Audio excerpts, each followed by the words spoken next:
Hello and welcome to YAmplify.tv. This is Triangulation, Cause-Driven Conversations on August 29th, 2014. Today our guest is Gary Forster, the king of camping at GaryForster.com. Today you'll find out, if you listen to this episode, about how Gary stuttered horribly in the 3rd and 4th grade and how he overcame that. The difference between a camp that's built for fun and a camp that's built for making friends, and many other things coming up next on this episode of Triangulation, Cause-Driven Conversations. It's time for Triangulation, Cause-Driven Conversations, and my guest today is the king of camping, a former colleague at YMCA of the USA and a friend, Gary Forster. Gary, welcome.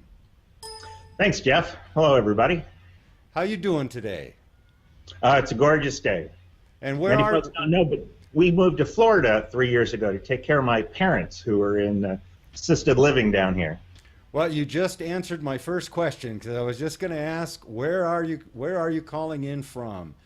And so that's the sunny state of Florida. Excellent.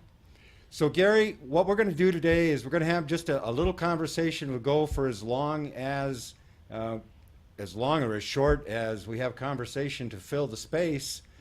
And the only limit, though, there is a YouTube limit, is that we cannot go over 8 hours. Okay. Well, you just scared all the people that know me off because they know I'll talk all day.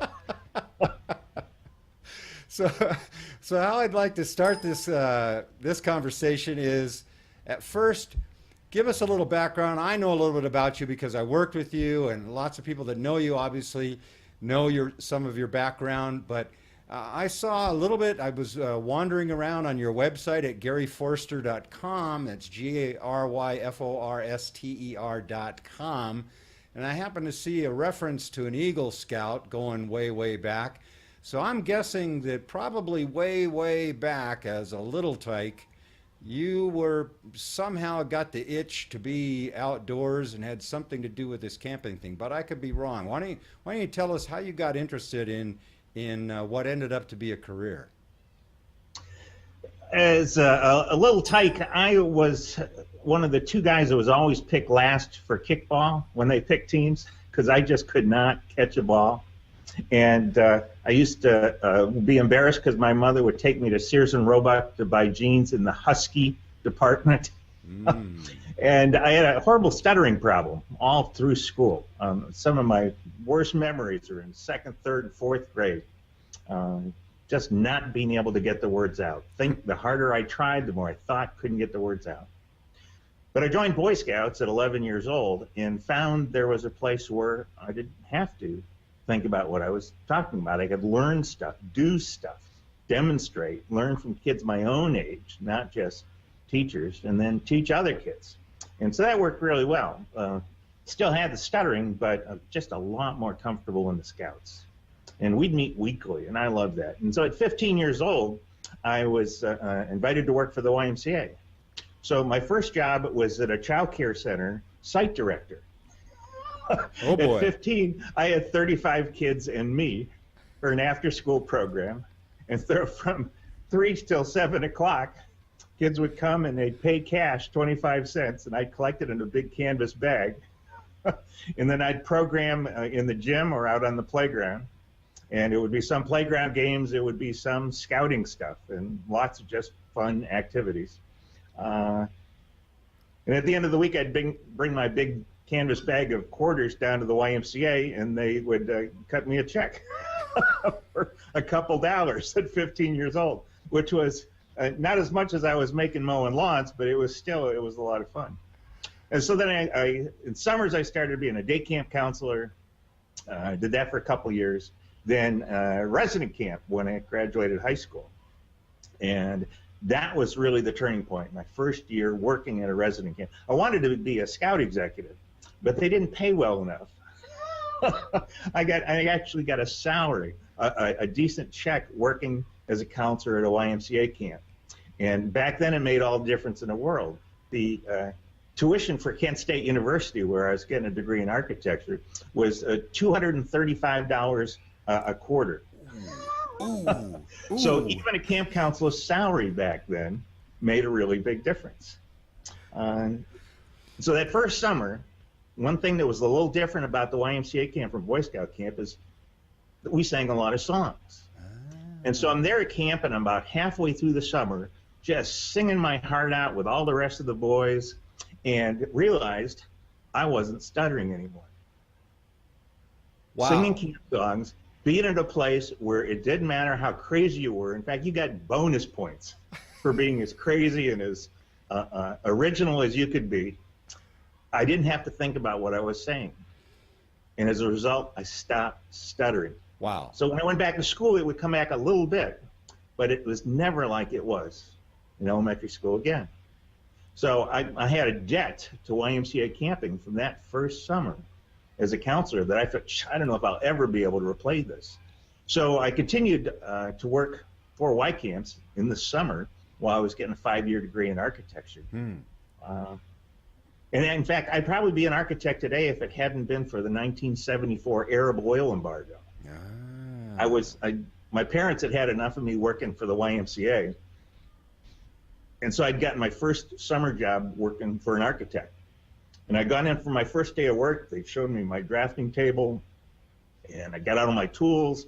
My first job was to do landscaping around a branch bank. I said, oh, already this is pretty boring.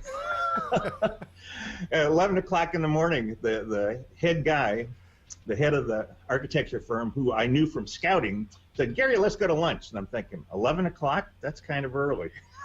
Yeah. So we go out downstairs to the little automat, and he says, Gary, I'm taking you here because I want to give you a heads up against the other folks in our firm. We're going to lay off half the people in our firm today.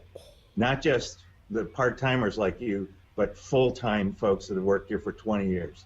There is no work in architecture in 1974. This is where, when people were, for the young folks in our audience, gas shortage was so bad that you could only buy gas on every other day, depending on your license plate, whether it was odd or even. Even and odd. I remember it well. And even then, you could wait in line for 2 hours to pay exorbitant rates for gasoline on every other day.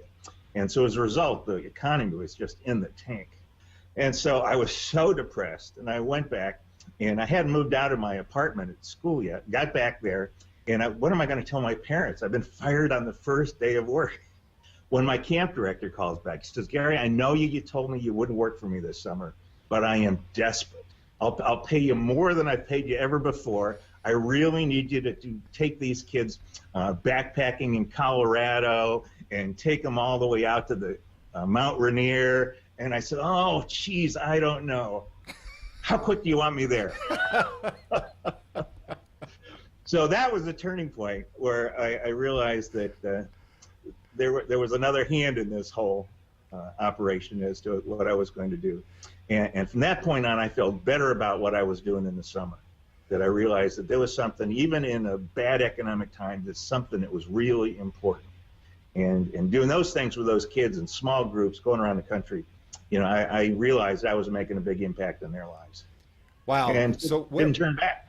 Exactly. Well, that's a pretty straight beeline right to the why. Now, what city was this in? It sounded like if you were going to Kent State, were you in state in Ohio? Yeah, I grew up in a suburb of Cleveland, Ohio. Okay. Went to Kent State University, an hour away. So that was the YMCA then in and around the Cleveland area? First, I started with the Cleveland Y, and then my camp director moved to the Indianapolis Y. So I worked 6 summers for the Indianapolis Y. While you were going through architecture school? 5-year architecture program. Right. And so then I was done with architecture. Again, the economy was not great, and I had already decided I was not going to be an architect because the stuttering problem was gone, but I still had a kind of a shake to my hand, and computers weren't used yet to design buildings. Of course. So drafting was not my strong suit. I could do renderings and make models to beat the band, and I could design really well. I graduated as the head of the class in design, but knew this was going to be really tough for me. So at that time, it was when the MBA became really popular. I said, Mom and Dad, I've been able to pay for this. I think I can get in-state tuition in Indiana if I work at a Y there. Let me get an MBA. And then what I'll do is I'll tell architects what to build. And so I moved over to Camp Tecumseh, an independent Y camp in Indiana that was going through some real changes at the time. It had just hired a new executive, theoretically the last one, and this was Dick Marsh, who was given the directions, either you save this camp or it's going to close. So he was terrific at assembling people and giving us an awful lot of autonomy, because he knew if we didn't come up with some creative solutions, it wasn't going to work. And just the finest group of people I'd ever worked with. So then going to business school, evenings at the very same time. So I was a summer camp director there and the property manager, and he raised money and I spent it on new buildings, and it was just a terrific opportunity. And I tell a lot of folks, the beauty is I got to make all my mistakes there. So that when I went to my next YMCA, I got to start with a clean slate and look back and say, I'm not going to do that again. That didn't work out. This worked out. I'm going to do it twice. So at this point, you're still thinking that your career may be teaching architects, sort of being overseeing them, and you're earning this money and camping at the Y, doing what you really love, but you're still pursuing this MBA, which is an odd track given a YMCA career, especially way back in the mid-'70s. Especially that time when, we were just getting past the time where people were called YMCA secretaries, and it was real seen as a calling, and people went into recreation or theology to more typically go right. in. But it's really at the time where the power of the business decision-making was really come on its own. And it's at the same time that the Y's national logo was, we're in the people business. Now, a lot of us were a little offended at that at the time. You can look up these old logos. We're in the people business. That shows these paper cutouts of all identical people, as if it's a good thing to treat everybody the same. So I'm going to this fairly prestigious business school at Krannert in Purdue University. And the unique thing there is most of the other MBA candidates were like myself. They'd been out in the workforce a while and coming back. So they were older, more professional, and really dog-eat-dog kind of stuff, where each day you had to come in prepared with a case, and they'd say, Mr. Forster, present the case. And of the 60 people in the auditorium, you had to be the one ready to stand up and present the entire marketing plan, which you'd had 2 days to prepare. And if you were the other 59 people, you'd go, and wait to be able to punch holes in the poor guy that got stuck standing up on the stage. So twice with architecture and then with this business school, with this case style, I picked schools that taught me how to take criticism. In architecture school, every morning you go in and you'd show your progress or your final thing, and professors came in and they would just tell you everything that was wrong with it. Everything. And within the first 6 months, you had to be good with that or you dropped out. So as a result, everybody had this mode of, I'm going to learn from everybody else's mistakes. I'm going to learn from all the things that work, what works, how am I going to be able to use it? And as opposed to most of my other friends, many that were in recreation school, they weren't learning anything like that. They were learning skills in program design and the like. But nobody was really giving them the kind of criticism and management and leadership that they were likely going to get in their very first job. So I had a leg up on that. Yeah. So here's the final turning point. I'm in my second year MBA program. The head of my accounting class was the head of the National Accounting Association. Wow. He's the president of the National Accounting Board that sets all the policy. So it's very prestigious. This guy is our professor. And he lays out today's case. He says, all right, you've just been auditing your own business, your company, and you've discovered that you've underpaid your federal income taxes for your business by $7 million. 4 years ago. So what are our possibilities? So one of the other students, he raises his hands and says, 4 years ago, and nobody else but you knows that you haven't paid it. No, you've just discovered this. And another raises his hands. What's the statute of limitations on this? And he says, 7 years, but that's not the point. And then the girl next to him says, oh, we're 4 years in, 3 years ago. I say let it roll. And the rest of the class is thinking, the real answer is you can charge it back 4 years, you can charge it forward 3 years, you could really limit the amount of impact it would have on your business. They weren't having none of it. They wanted to know how they could get away with it. And this poor guy in front of the class sat down and just held his head. And so I go back to work with YMCA kids at the end of every school day, and I'm thinking, it's too late already for these people. I got to work with their kids. This is at the time when Michael Milken was a hero for doing all of these junk bond trades. Yep. Long before he went to jail, when we realized that what has just happened in this financial crisis, the seeds were being sown in that classroom. Right. What can we get away with? Yep. And so I said, man, my whole life has been my parents taking me to church and being involved in all kinds of social work stuff, being great examples in the Scouts and YMCA camping and working for the YMCA. It all led me to say there's a bigger purpose to what we're doing. Right. And I should not apologize for working for the YMCA. Right. So I told my parents, and my mother cried, "You're not going to be an architect?" No. And Dad says, "I think you're making a big mistake here, son." Yeah. But the first time they came out to Indiana and visited me in the summer and saw 250 kids, 60 counselors, me up in front directing the evening campfire of this entire camp, they were really impressed. And they said, I think maybe you found the right thing. So that was the time when you definitely knew that you had made the decision. That was really your calling. Yeah, it took me to 23 years old before I figured out that I was on the right track. Yeah.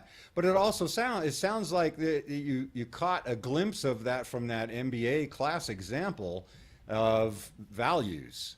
Right. And not that you didn't have a sense of values, but you caught a glimpse of what's the gap between where most of those classmates were and what you had stood for, what you had started learning, obviously early at home, then again in the Scouts, and reinforced obviously also at the Y. And you said you decided, let's catch them while they're young, and let's bring those values into line and have a profession at it at the same time.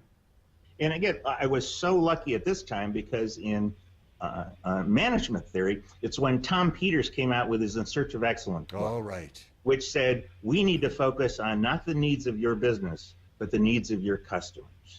And so I did that with this great team of people I was working with at camp and said, our customers are not our kids. None of these kids pay their way to camp. Yep. Who's our customer? Yep. And it just came to three of us. We work for Mom. 95% of all the registrations, even till this day, that come through for camps, not just YMCA, any ACA camp, 95% are signed by Mom. She's our customer. So immediately we changed our advertising, what our message was, what check-in day was like, what pickup day was like, communication while kids were at camp, communication day, and we were overnight successes. Just by doing something that almost nobody had done before, was to look at Mom as the customer for summer camp. And so that was, and again, with people just every day we'd come to work and say, now what else can we do for Mom? What else can we do for Mom? Because if Mom's happy, then we can do what we want to do with these kids to help them grow and mature, and they'll come back every year. Well, and I also, again, as I had mentioned, I took some liberties to peruse GaryForster.com website, and I see the reference to Mom still in there. And that's Mom is the customer. So that's obviously something that is that's one of the at the Maslow's triangle of camping. That's right at the base there. That has got to be satisfied first before you can do anything else. And yet it still seems to be a secret in Y camping. Really? You go around and you look at 90% of the YMCA websites for their camps, and they're all targeted at the kid. The very first picture you see is likely to be some kid on a climbing tower with no rope, no belay, no adult anywhere in sight. And the next picture will be a group of kids hugging in water up to their necks with no lifeguard anywhere in the picture. When I got to YUSA, I was able to do real research. I would sit down next to mothers and say, these are not mothers who had already sent their kids to camp.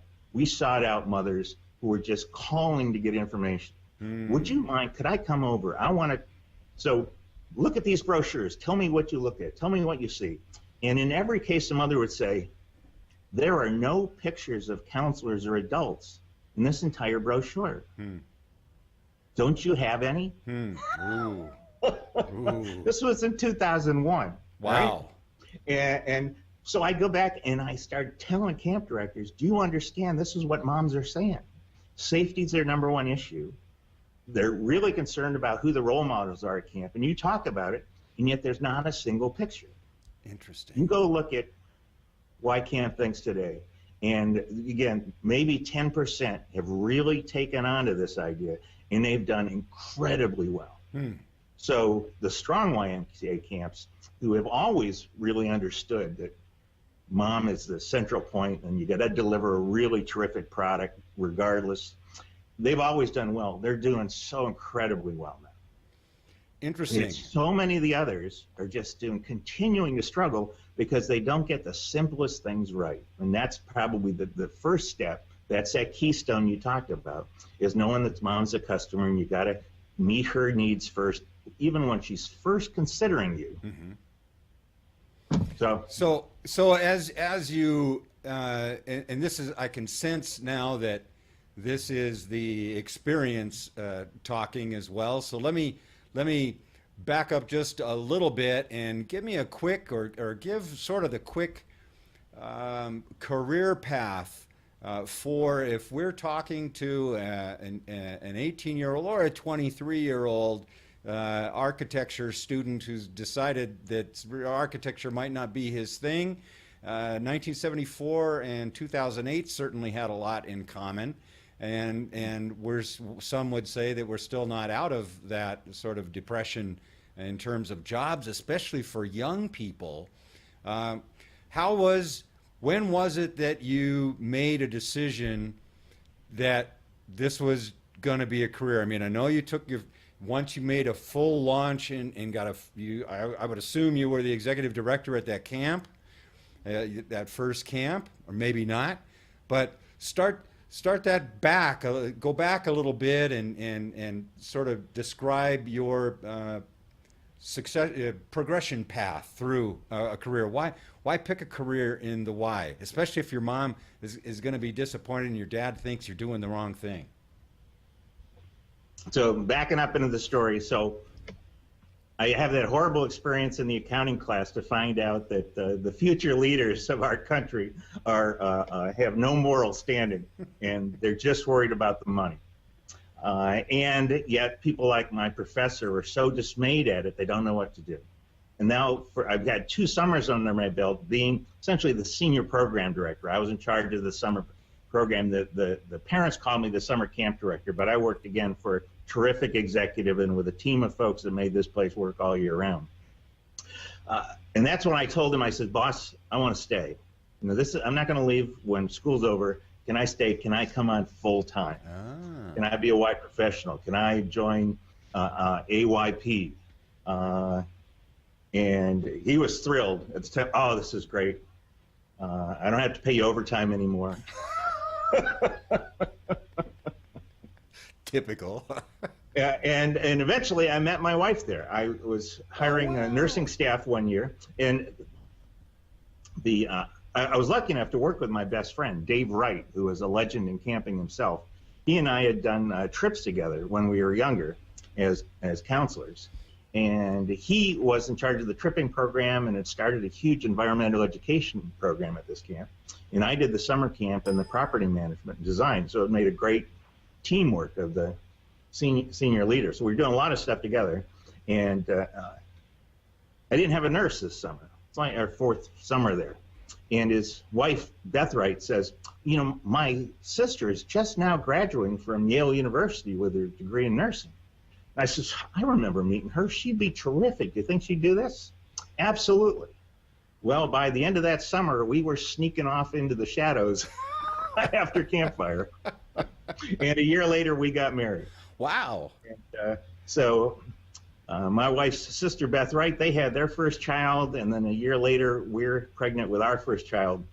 And we realized we live a long way from our parents. Mine had moved to Florida. We're in Indiana still. And hers lived in upstate New York, and we said we need to live close to one set of grandparents to get the most out of this. So I started looking for jobs on the East Coast in camping, and applied to 3, and I was the youngest applicant for the Camp Jewel job for the Hartford YMCA. I had just turned 30 years old to be the executive director of this big but really suffering camp. And it was perfect, an hour and a half from my in-laws. And I stood on the top of this mountain at Camp Jewel after doing the interview, and I said, I can't believe I could live here. I could bring kids to this property. This is amazing. It's just got such a terrific history. So I got the job. I beat out the 10 older guys for this position, partially just because of the passion of salesmanship, letting them know why this was so important, how we could turn this around. They had hired me originally because the facility was in horrible shape, and they thought that's the reason they didn't have any campers. It turned out it's because the program was much worse than the facility. Boy. And so I could do something about both. And so within 4 years, we were running at 100% capacity. Within 6 years, we had a waiting list by Christmas. 7 years, we had a waiting. As of September 1st, we would be entirely filled for the next year. In other words, you had to have gone to camp or know somebody to go to camp and signed up with them. Otherwise, you wouldn't get in. 1,200 kids, 2-week sessions. 1,200 kids? Yeah, 250 kids a week. Right. For 2-week sessions. Right. 1,200 campers signed up by September 1st for the following year. Wow. The highest rate charged by anybody in the state. And by Christmas, we had another 1,200 kids on the waiting list. So, boy, it was terrific. So I was there a total of 18 years, and it was just fabulous. Had so many folks go on that had worked for me, started their Y careers then, that are now executives, camp executives, CEOs in the YMCA. It's just been terrific to develop that kind of network. To learn from these folks. The best friends I've ever made are the ones I've made as a result of sharing, hey, this is what's happened in my camp, what's going on at yours, what can I do? And the kind of honesty that we have with each other in camping, and even more so in the YMCA, is just really special. So when the option would come out to move to some other organization, you go to American Camp Association meetings, and our presenters, Y presenters, or even I was on the National ACA board for a while, people would come to me and say, you people in the Y are so willing to share. Aren't you afraid that somebody will take your knowledge and compete against you? I said, well, that's part of the reason why we're successful. We realize this is not a zero-sum game. And if parents trust camping in general, we'll all do better. But as long as you think you have to be better than the other guy and not let him succeed, we're all in trouble. So in the YMCA, it's not just that we've got this terrific employment situation where we know of all the jobs that open up and we have a chance to advance within. It's that we keep our career the same way too. We share what we know. We don't try to hide it. We don't hope somebody else fails. And you just don't see that very often, even in the nonprofit sector like we're in. So it wasn't long before I realized I was so lucky that I'd gone with the YMCA for my camping career. Well, that's huge. So you basically raised your children then in Yeah, out that's in, right. They were both born in 4 years apart. They're 26 and 30 today. And living on campsite was just terrific. Having parents that not only said, "Can I play with this axe, Dad?" Sure. In fact, bring all the neighbor kids over. I'll show them how to use an axe. So what was that? What was the name of that camp? Did you call it Camp Jewel? Camp Jewel, Jewell, Uh-huh. Hartford YMCA in Connecticut. And it was part of the Hartford Association? Right. In fact, this Hartford Associate had 2 resident camps. Oh wow. It was 25% of the association budget. When I left Camp Jewel to go to the National YMCA, our annual budget was $3 million for the camp. Wow. And we had another camp, resident camp, that was a summer-only camp, and it had $1.5 million.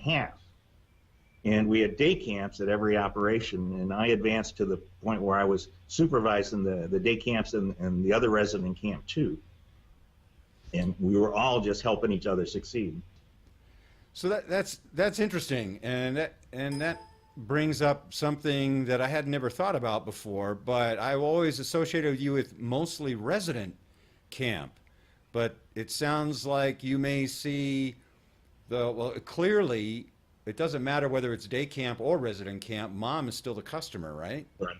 And so are there lots of things in common between those two, or what would you say are the critical differences? Obviously, other than generally speaking, resident camps are stuck in the middle of nowhere, and day camps happen to be close to where people live. There's so much more variety in day camp, which is there's some that happen just at YMCA's, and some of those are incredibly successful. I visited the Magdalena Ecke YMCA out in San Diego, yeah. where they have 900 kids a day on site at the YMCA, and another 800 kids a day off-site at satellite operations, Wow. all for one branch. Wow. When I was there, the day camp budget for the single branch was $2.5 million. 1,700 kids a day going to YMCA camp.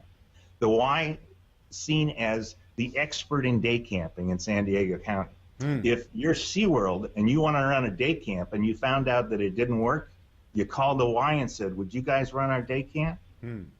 San Diego Zoo, the Symphony, the Y is the expert in day camp. To me, there's lots of different forms of camping, but what I'm most excited about is when we get a chance to get kids outside. Right. My kids have all gone through YMCA childcare. Too often, they're stuck in the same school they were in all day long.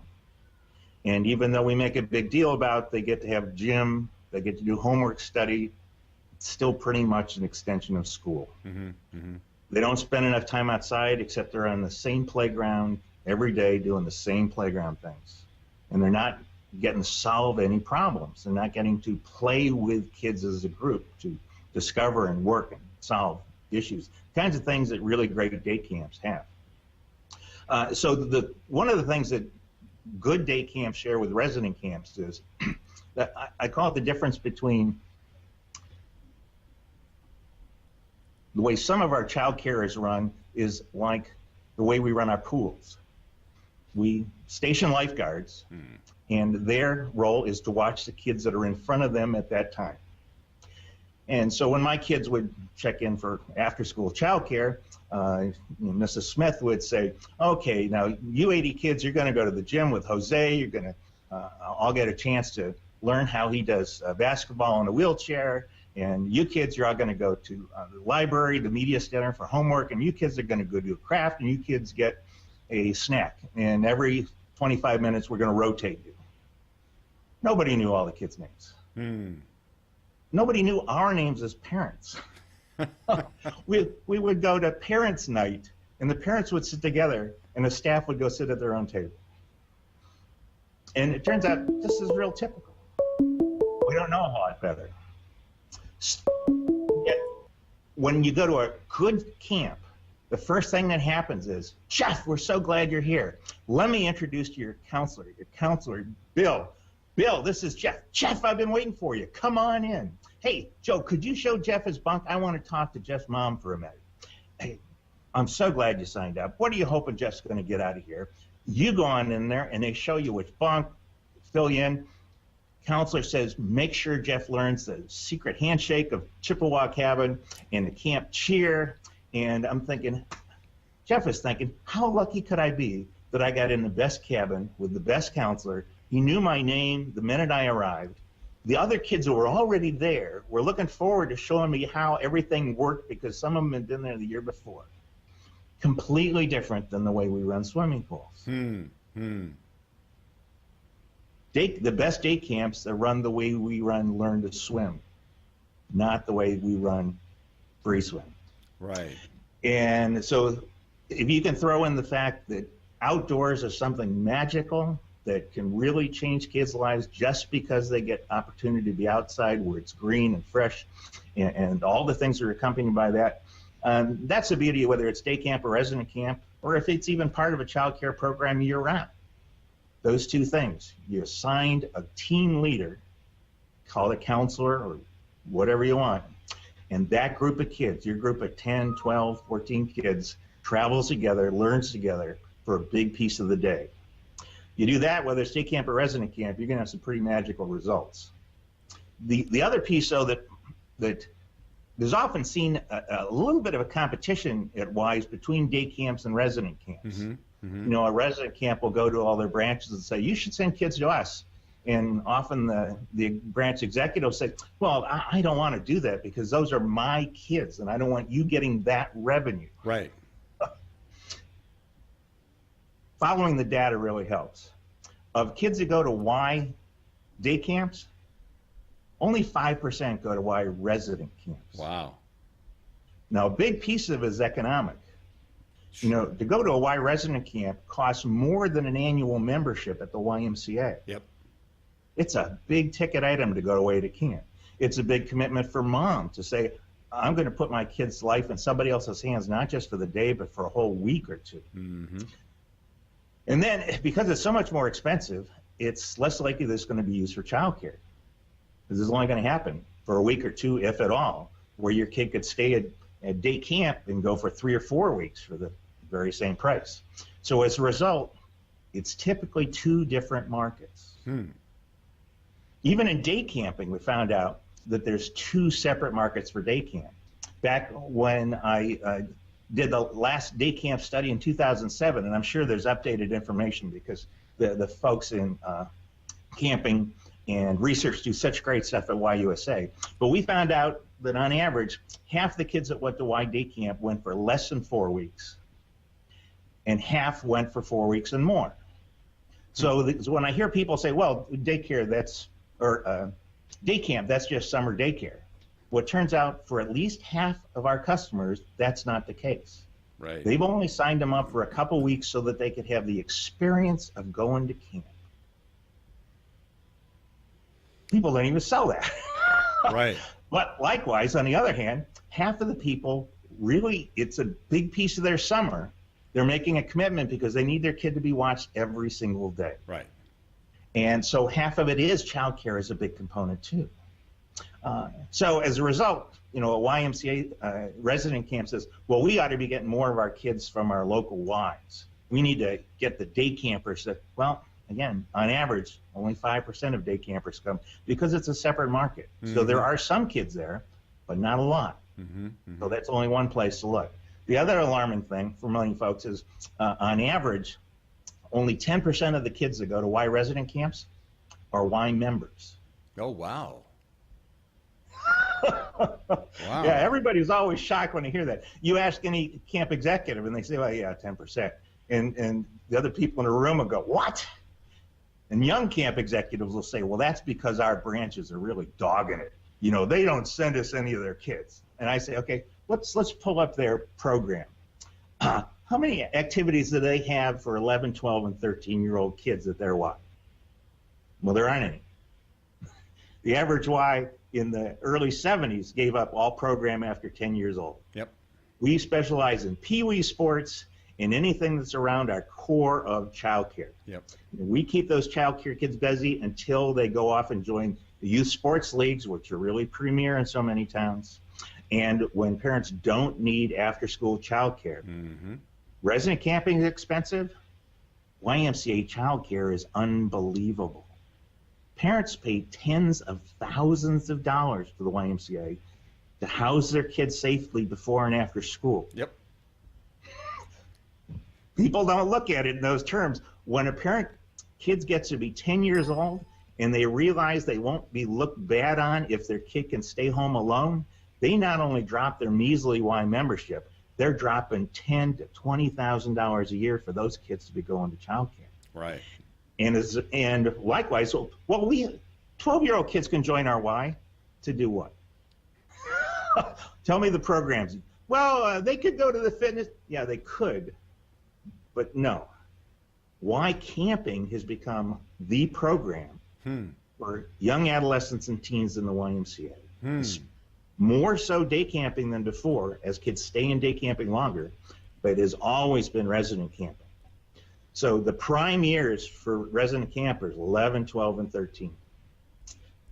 New camp executives will make the mistake of saying, I need to get a lot more younger kids. You know, it used to be that the youngest kid you'd find in resident camp was 8 or 9 years old.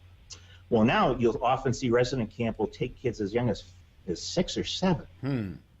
And so I did a return rate study on that when I was at YUSA, and we found out that the average return rate for a kid that goes to resident camp in the United States, doesn't matter if it's Y camp or ACA camp, only 55% of them come back for the next year. Wow. 55% return rate.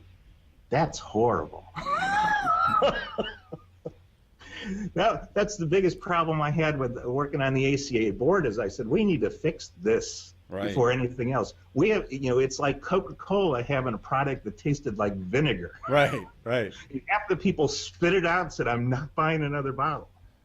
Well, most people left it at the 55 and didn't go any deeper. So I was able to go deeper and say, I wonder what the return rate is just for kids coming their very first summer. Because we all know that there are kids that go for 5 and 6, 7 years in a row. Sure. When you take them out, and the average is less than 45%. So less than a half of the kids that go to camp ever go again. And if the kids are 8 years old or under, it's under a third. Wow. So now camp execs look at each other, well, wait a minute. We don't send that many kids home that are homesick in the summer. No, we don't. We're pretty good with those kids. Mom wasn't ready for their 7-year-old to go to resident camp. They're the ones you get all the phone calls every day. They're the ones that are so upset when they find out their kid wasn't wearing their jacket when they saw the picture online. They're the ones that didn't realize their kid filled such a big hole in their life that they were going to miss them so badly that week. So when I hear that a camp director is spending his time at Pee-wee soccer and after-school childcare and the like to get more campers, I'm thinking, yes, if you were to get one of those kids, you think they might be able to come back for 7 more years. Only a third of them will come back next year. As opposed, we ran the same numbers on 11 and 12-year-olds. If a kid comes to camp at 11 or 12 years old, 75% chance they'll come back another year. It turns out not only is the kid ready for camp, but mom is ready for the kid to be ready for camp. It's just the perfect, well, then I only get them for 3 or 4 years. Yeah, but you could get 75% of them to come back every year. Can you imagine? In fact, any camp that's got better than a 65% return rate essentially has no financial problems at all. All the difference is in those folks whose kids just don't come back. Because you can't spend enough marketing money to get people to drink vinegar. Right. They don't want to do it. Right. The neighbor will tell them. Those are incredible statistics, and for everybody that's not watching right now live, that last 5 or 6 minutes is worth watching this. You gotta listen to what Gary is saying here, because you obviously are saying this through data and study.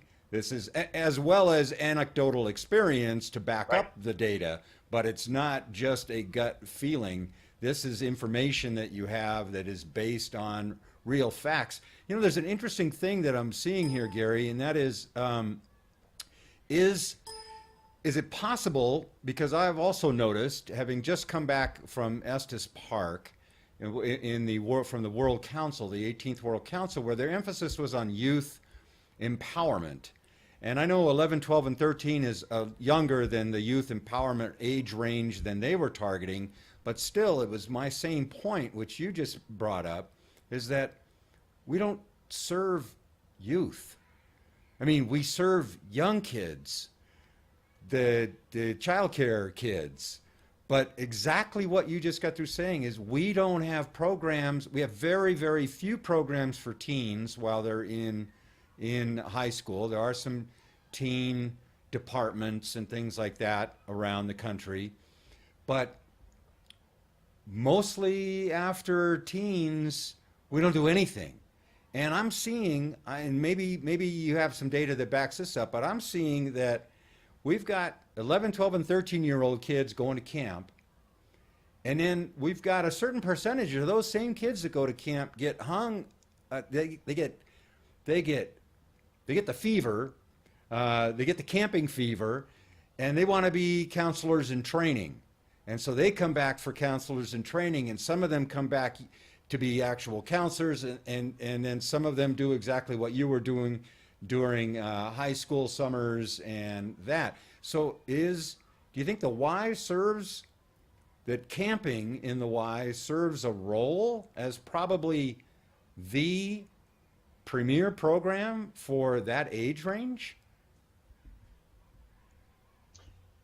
If you look back to how camping started, every Y used to have the men's program, which was physical and spiritual, and then they'd have a youth program. And in the summer, back in the late 1800s, people were all jumping on this back to nature movement after Thoreau wrote his book Walden. Right. That, there's real power from spending time in the outdoors. And all the great industrialists built their great camps up in the Adirondacks because they realized they and their families would be recharged after time in the outdoors. And so the very first Y camp that we know of was in 1867. That was 2 years after the Civil War. Yeah. And the flyer from that says, get your kids out of Boston where the air is bad and bad influences of other people, and get them out where they've got great examples of Christian young men, and they'll eat good food, breathe good air. This is 1867. They're talking about the importance of breathing good air. Get good exercise, we'll sing hymns, and we'll become physically fit. What's changed? It hasn't. It turns out it was so powerful. So from that very first Y camp experience, by 1900, there were over 100 YMCA resident camps. Wow. And by 1960, there were 600 YMCA resident camps.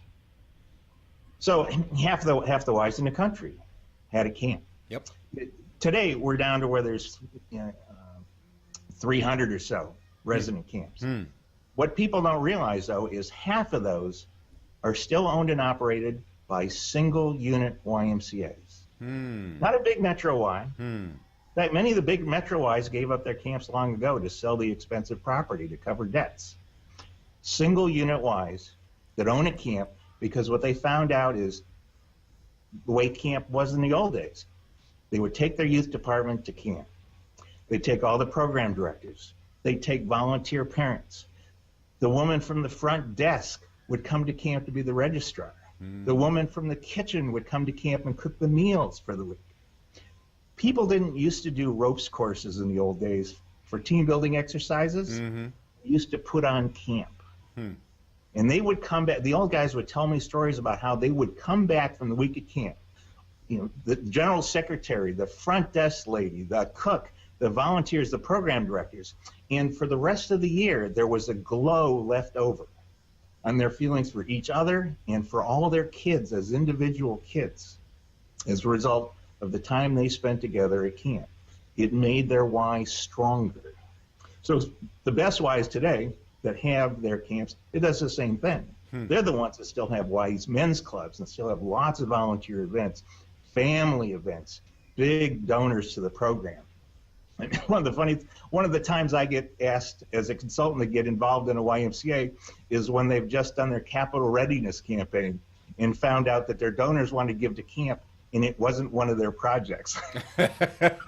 Very quick, we need projects for camp because the donors want to give to them. Yeah, they do. Because it makes them feel good. Well, and because it works. Right. That's the beauty. These are folks that have terrific memories of what it was like when they were a kid. Even today, how many YMCAs have alumni associations? Mm-hmm. How many child care programs have alumni associations? Every camp has alumni groups from every decade. But here's the interesting part. They're almost all former counselors. Campers don't form alumni groups. They have a good time.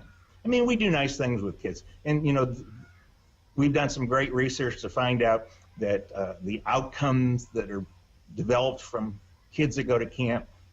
But it turns out even the best work we do only reaches a percentage of the kids that go to camp. Sure, yeah.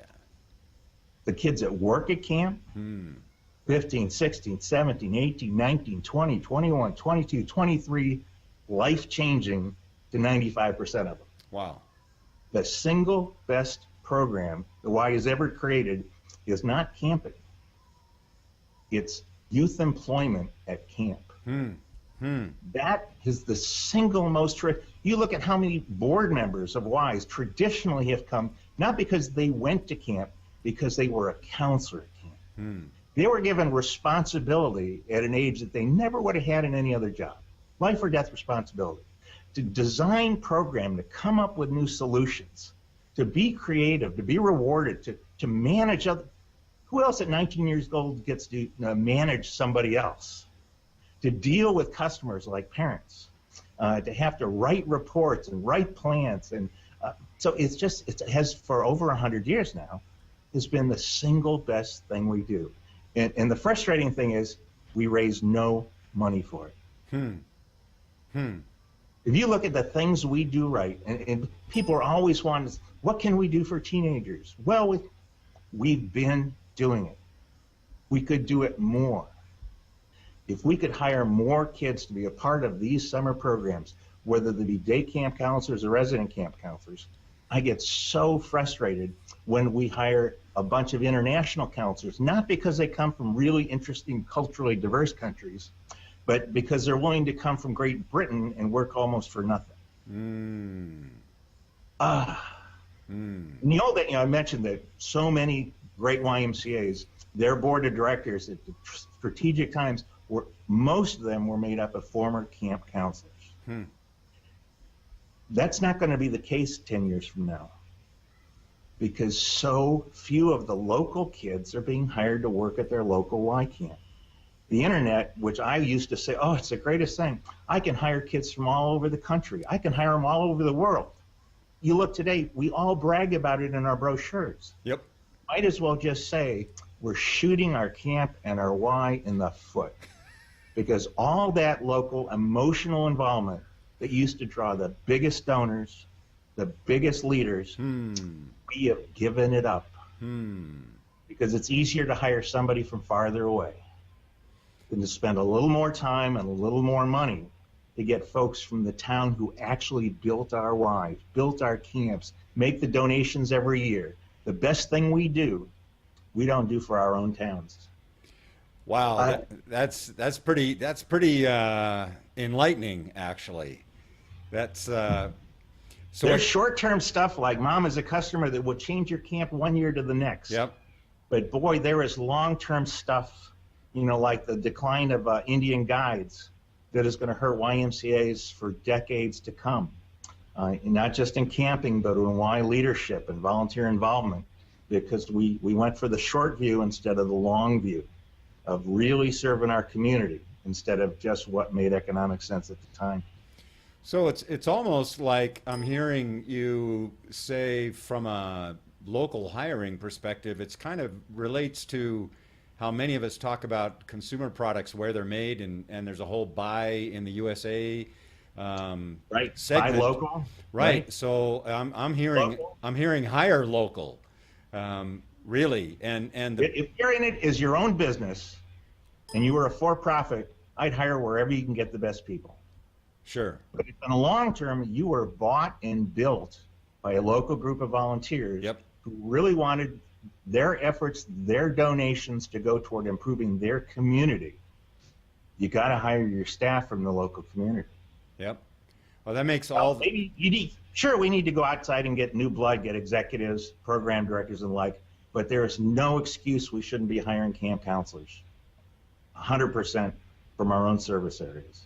Well, and again, especially if you look at the youth unemployment rates, ever since, especially now, they're especially aggravated because of the 2008 depression. Right. Those Right. youth are massively underemployed. It's one of the largest percentages of. I just told my 23-year-old that he's he's the top in that class, because there's 4.7 million 23-year-olds right now in the United States, and that is the most populous age group, followed by 22 and 25, I think, or something like that. But those are and massively underemployed or unemployed, and it sounds like we've got an opportunity right in our own backyard. Well, And again, we're constantly making cases to donors saying, exactly. we listen to our community, we do what's best for our community. Here's a case where we have always been doing what's best to our community, and we've never asked for money for it, at least not recently. Right. I mean, in the old days, you'd say, let's build a camp, and we built 600 camps for our kids. And then in the 70s, we spun the camps off as branches and said, get your kids and your staff wherever you want. Big mistake.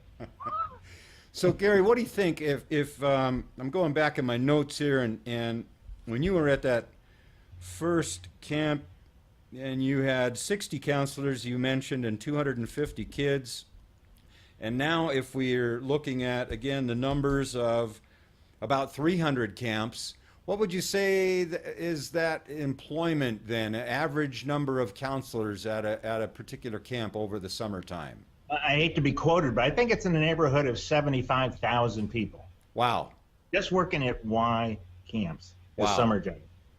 That's a huge, well, it's a significant number. Yeah. And Clearly. if they were all local kids, imagine the impact it would have. If they were all now more likely to go back and live in their community, Yep. work locally, Yep. as opposed to having been drawn away to work for a camp in some exotic location and decide to go move there Yeah. as a result. Yeah, exactly. So Gary, this is we could go on, but I'm going to, out of respect for your time, I would like to bring us towards the close of this, and in doing that, I'd just like to find out what is it that you're doing now. I know you've moved to Florida so that you can be there with your parents and helping them out. That's awesome that you can do that. But I also know that you are GaryForster.com. You're not only Gary Forster, you're GaryForster.com. So what are you doing now? And spend a few minutes. I've got plenty of time, so spend a few minutes talking a little bit about why you're doing what you're doing right now, and now that you're technically, I guess, outside of the YMCA movement after having spent how many years in a career there? 30 years in the Y. Yep. So why are you doing GaryForster.com? As you can tell, I learned a lot working with the Y. I mean, from the very first time when I learned camp songs and stopped stuttering, I knew that I needed to give back. So I'd be a volunteer today, if nothing else. And then I realized, wow, working with counselors is even better than working with kids. And then I found out working with the community and parents is even better than that. And then when I got to the National Y and was able to do the raw research on some of this stuff that none of us had really had the time to do, then I was able to take these findings that we've just scratched the surface on to local camps around the country. So I'd visit 60 camps a year working for YUSA. Wow. And most of the time I would spend a day or more at the camp finding out what they do best, what their issues are, could they contribute to the organization, what are the problems that they have. And so many of the problems were all the same. I like to tell folks one of the beauties about working for the Y is there are thousands of ways you can do your job right. You know, if you really want to get ahead in the YMCA, don't just do your job. Right. Bring everything you can to it. Find out what your friends are doing in every other profession. Bring that to the Y, because we need it, and that's where the innovation has always happened, is from folks like that. So I go to the local Ys and visit their camps, steal their good ideas, give them suggestions on the things that they could be doing better, and then I meet with the board members. And I show them this stuff I call the 8 hallmarks of great camps. These things based like on mom's a customer. Yep. And the second one, which is almost as powerful, is mom won't send her kid to your camp if she doesn't trust you. And again, most of our websites aren't trustworthy. No wonder we're having problems. When's the last time anybody went to a travel agency to pick up a few brochures to plan their next vacation? Yeah, right. The number one expense for marketing for camps today? Printing and mailing brochures. Stop doing that. Spend the money on your website. That would make a huge difference. But even then, if mom convinces their kid, okay, I want you to go to camp. I want you to have a good time. Kid goes to camp. First research project I did at YUSA. So we got all these camps that have really low return rates. I mean, I've got friends that have 70% return rates and friends that have 30% return rates. We got to find out what the good guys are doing right, what the bad guys are doing wrong. Yeah. And I just assume that those camps that had 30% return rates, those kids must be having no fun at all. They must be like gulags for the summer. So I had this researcher design this poll, and I just picked the camps at the top and the lowest return rates, and got the September. I said, great, I can delegate. Got the report back in September, and my estimation is those camps that had the really high return rates, kids would be having the most fun, and those kids that had the camp that had really low return rates, they'd be having very low fun. Well, so the report comes back, all dressed up. High return rate camps, high fun. Low return rate camps, same amount of fun. Oh, wow. Oh my gosh.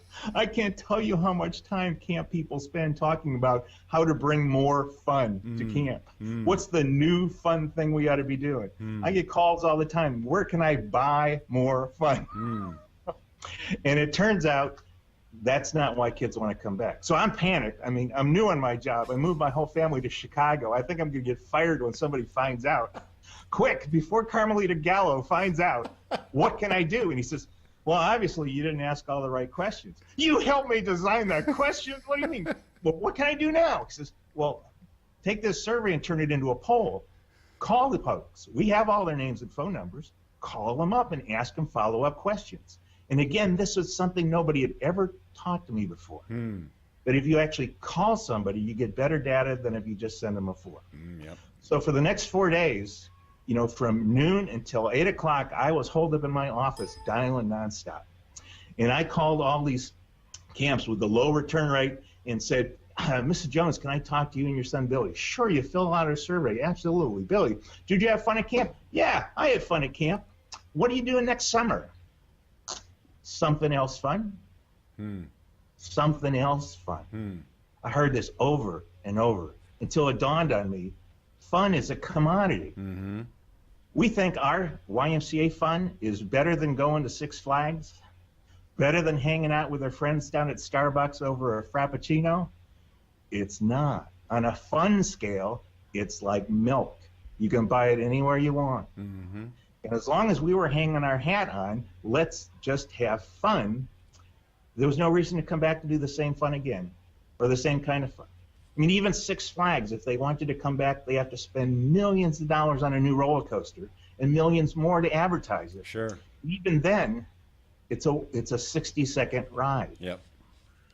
So that's not being real honest. So now I'm even more depressed. Why didn't I notice this? This is obviously so now I start calling these high return rate camps, which it turns out is where I should have begun to begin with. And it changed all my research from then on, because I said, why don't we start looking at the people that succeed? What do successful camps do? And so I call these parents up. Joanne, have fun at camp? Yeah, I had a terrific time at camp this summer. What are you going to do next summer, Joanne? Well, I'm going back to camp, aren't I, Mom? You got me signed up, don't you? Yes, I'll get you. What do you mean you'll get me signed up? I need to be signed up right now. I heard this over and over again. Why? Why is it so important that you go back? She said, because that's where I made friends. How long had I been in camping? Wow. I thought fun was more important. And then I hear from them over, and the mother will say, and so then I started changing my follow-up questions, which again is something you can't do in a survey. Right. And I'd say, what if your friends don't come back? And there'd be just a beat, and then they would say, that's all right. That's where I make new friends. And the mothers who were on the phone would say, it's true. You know, Joanna used to have trouble making friends. Mom, you'd hear. Yeah. But now she's developed so much confidence at camp that now it's overflowed into her life at school, and at church, at synagogue. She makes friends everywhere now because of camp. I could not think of a better place to send her than that camp. All right, this is the tough part for most camps then, not just in the YMCA, but everyone, is it turns out I'm visiting 60 camps a year now, I'm seeing that 3/4 of those are not set up for kids to make friends. There are kids waiting in line to do some event. Let's do relay races, looking at the back of another kid's head. Let's do capture the flag, where you run around but you don't talk to anybody. Let's have rest hour where you can't talk. Let's eat in a dining hall where the tables are so big you can't yell across them and the acoustics are so bad people can't wait to get out of the dining room. Over and over and over again, the camps are not set up for kids to be able to talk with each other and talk with their counselors and make friends. They're designed to keep kids busy. And those camps with the high return rate, which is the minority, you spend time there during the summer, not the rest of the year, during the summer, and you find out that counselors always walk side by side with kids. The pathways are wider because the pathways are designed so that kids could walk 2 or 3 abreast between activities. Now, I would ask these folks, did you design these pathways so that'd be big enough for kids to talk with each other? And they'd look at me like, no, we never even thought of that. But it contributed. Right. Did you decide to have good acoustics in your dining room was more important than this big cathedral room? Yeah, we did. Because we knew when we go out to a restaurant, the number one issue is, can we sit and talk? Right. Right. Oh my gosh. So I get to go and visit all these boards, camp boards, YMCA, Metro boards around the country, and I would tell these things. Mom is a customer. And the women on the board would look at each other and they'd go, see, I told you so. They never listened to us. And the guys would all put their heads down. And then I'd say, and it's about friends, because we started writing programs then on how to make friends. We're talking to the counselors that are teaching a program, and they said, you know, we never heard this before. There is no class in elementary school on how to make friends. Not in junior high, not in high school.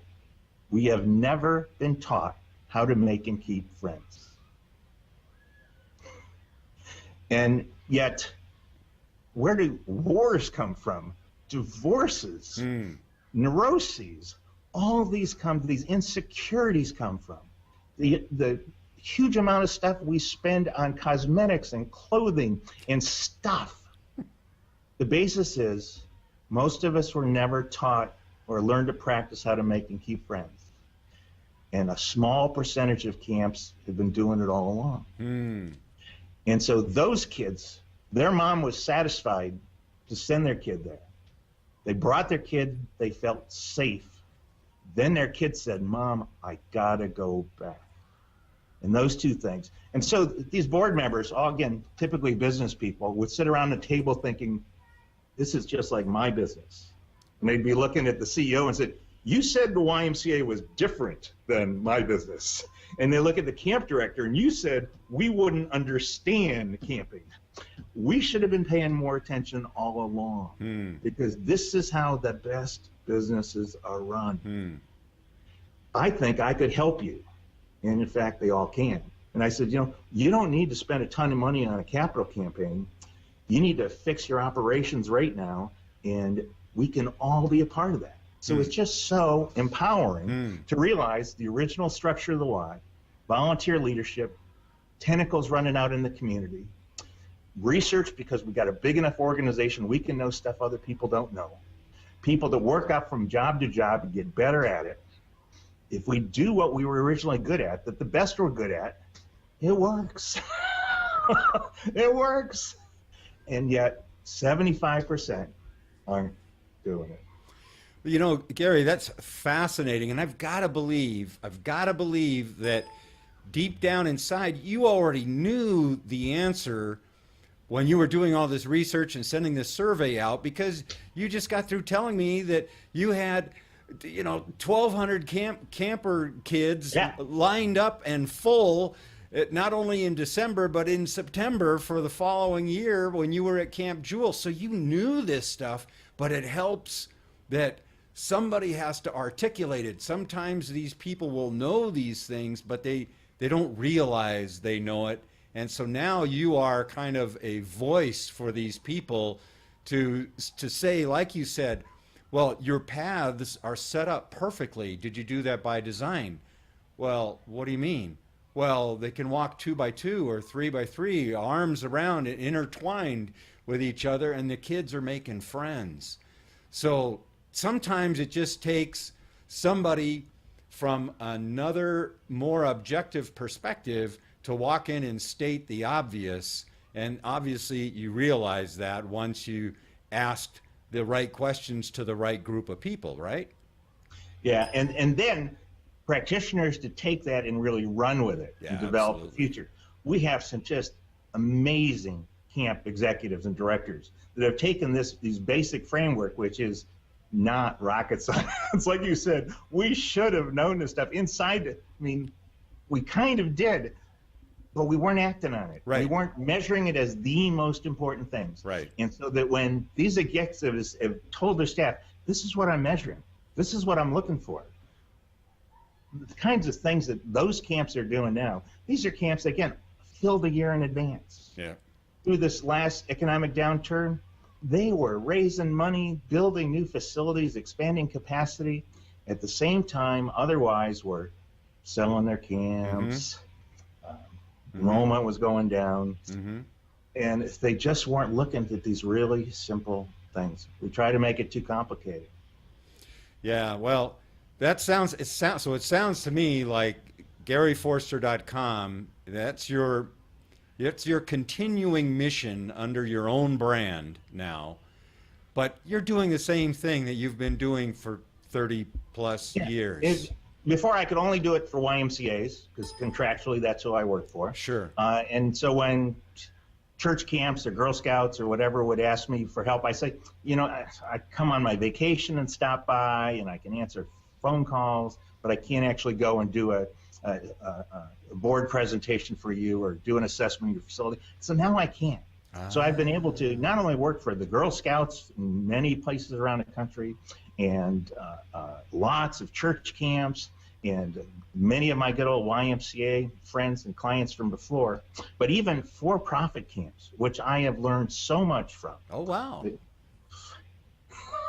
This is another one of those learnings. everybody kind of poo-poos for-profit camp is, well, they're in it for the money. I got to tell you, if you're in it for the money, you don't own a camp. You own a camp because of the passion you've got, and you've invested your entire life and life savings. These people work longer and harder, take bigger risks, invest more, and often as a result have much bigger rewards. Interesting. But it's not because of the money. It's because of this passion. And so as a result, there's so much to learn from these folks. But again, many of them are all independent. They're not linked together. They don't share their information perfectly well. So when they hear the stuff that we found out in the YMCA, they're doing the same thing. Yeah. So I'm just delighted to still be able to work for YMCAs where my heart is, but for other camps too, to work with great Girl Scout leaders and church leaders, like to finally be able to work for my own church denomination and help them bring more kids to camp is just been terrifically rewarding. Well, that's awesome. I can't imagine, and I was going to say it sounded like maybe that you were in retirement, but I don't think it sounds to me like you're in retirement at all. Well, a big piece of what I do is taking care of my parents. Right. But that still leaves a lot of time, fortunately, to travel to some of the most beautiful places in the country. Well, that's awesome. Gary, I really want to thank you for taking the time to be with me here. I feel like this is, even though this is being streamed live on YouTube and it'll be out there for everybody to see, I feel like this has just been a one-on-one conversation, and I've been a huge benefactor of this opportunity to spend a few minutes with you. So I'm very grateful for that. And that really is going to wrap this up. I'm so excited. Though, wait, let me ask you just one more thing, and that is, okay, camping for the most part, summer camping now, for the most part, is winding down, if not completely wrapped up, pretty much all around the country. So if you had a tip for an executive director, a camp director out there, what would that tip be now that camping season is over? They're probably just going, whew, we made it, we're through, and they don't want to do anything, and they don't want to think about anything until February, March, or April. But what would you recommend is the best thing for them to do right now, even though they haven't even had a chance to catch their breath? Yeah, add on to that the fact that most of our camps are just shifting gears. They're going into family camp season now, and then it will be team building for schools and universities, and then environmental education and weekend family group programs. And in effect, that's hurt camping more than almost any other thing the YMCA has done, is gone into year-round camping. At one time, it was the answer from YUSA was, how do I make my camp successful? Well, number one is winterize and go year-round, because you can't do it otherwise. And so that's what I was doing every place I went, until I started seeing that some of the guys that had the best programs, they weren't year-round.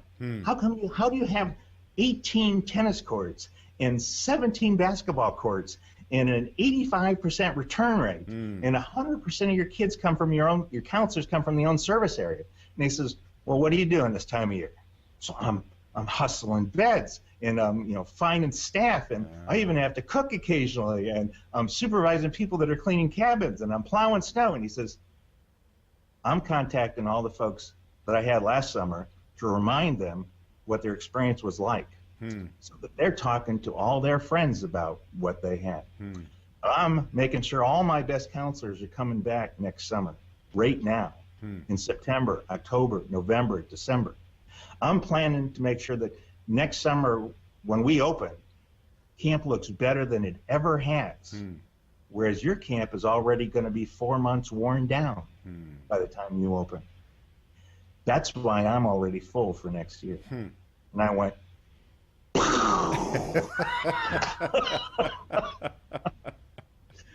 so I'm not saying camp should shut down the rest of the year, although that works. There have been a number of camps that were in really bad shape, big debt. First thing they did, shut everything else down. Turned it around, paying off debt, huge surpluses in the summer.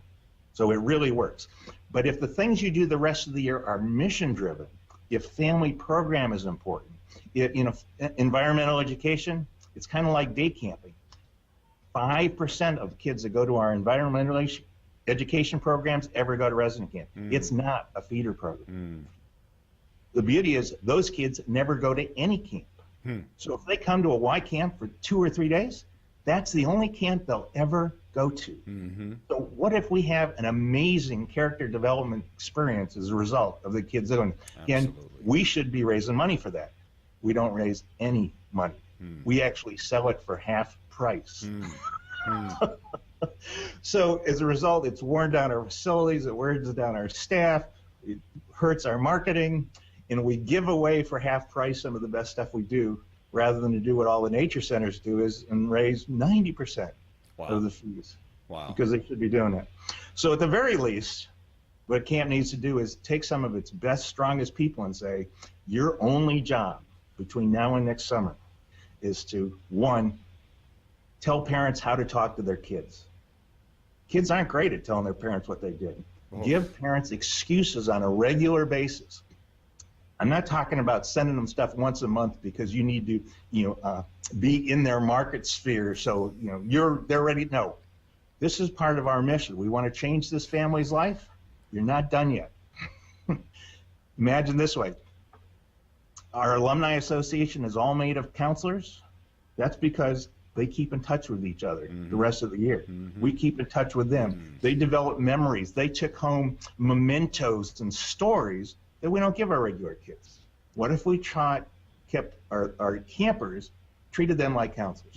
What if you made sure the memories were going home and mom was encouraged to ask open-ended questions of their kids?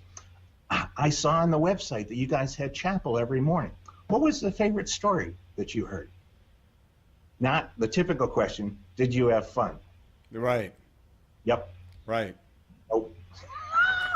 So be feeding these parents visual images, great photograph. So you're going to find most camps are doing a pretty fair job of putting up Facebook photos during the summer. Yep. Although most of them don't have any counselors in those pictures.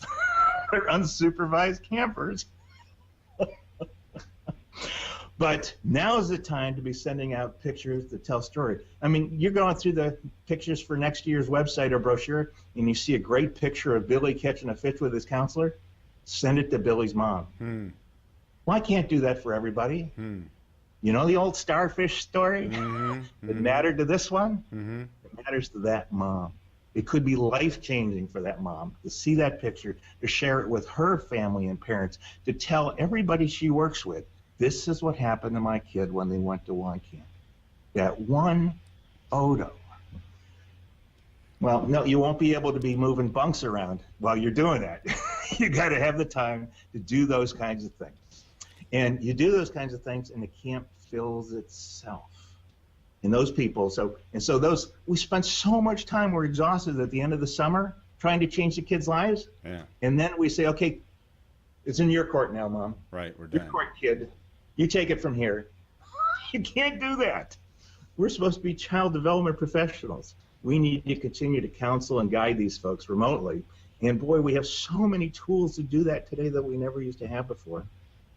And some of the best ones of all time we still got, like GIMP. What if kids went home with something they could give mom as a gift? Yep. Give dad as a gift. We don't even do that anymore. So you do those kinds of things. Guarantee yourself some time each day, each week. You have to do those things. Quadrant 4 thinking that Stephen Covey used to talk about, the things that aren't urgent but are very important. And you do those things, and it's just life-changing, and you change their lives, they end up changing yours. They fill your can for you. Well, wow.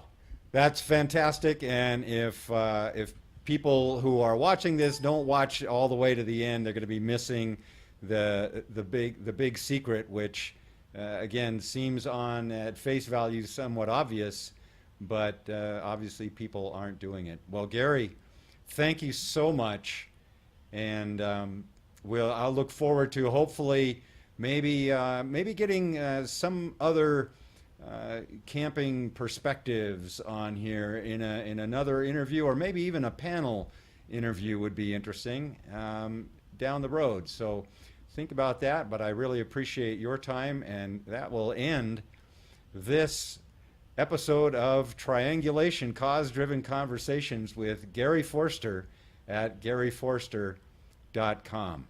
Thanks so much. Thank you, Jeff.